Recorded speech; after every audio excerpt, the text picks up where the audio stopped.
100కి 95% ముస్లింలు బాగానే ఉంటారు. ఒక 5% మందికి సంబంధించినటువంటి ఇష్యూని బేస్ చేసుకుని మొత్తం సమాజాన్ని వ్యతిరేకించకూడదు. ఇది నేను చాలాసార్లు ప్రస్తావించాను. ఇప్పుడు జరుగుతున్నటువంటిది అలాంటిది.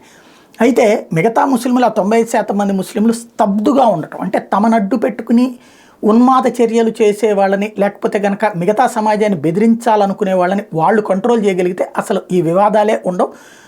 వాళ్ళు స్తబ్దుగా ఉండటం వల్ల వీళ్ళు వాళ్ళ పేరు చెప్పుకుని ప్రశాంతమైనటువంటి సమాజం కోరుకునే ముస్లింలని అడ్డుపెట్టి ఈ 5% మంది రాడికల్ మెంటాలిటీ ఉన్నటువంటి వాళ్ళు డిస్టర్బ్ చేస్తున్నారు.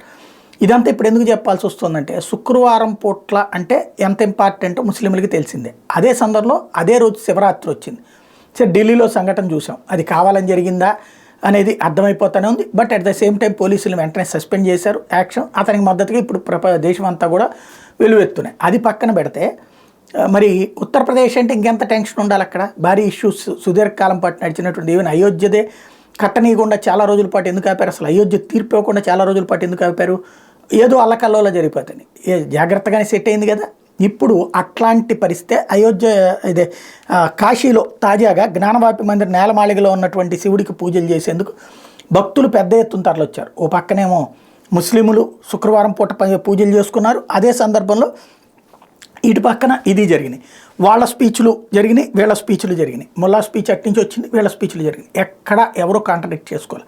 నిజమైన సెక్యులరిజం అది. యోగి ఆదిత్యనాథ్ అది పరిరక్షించి చూపించాడు.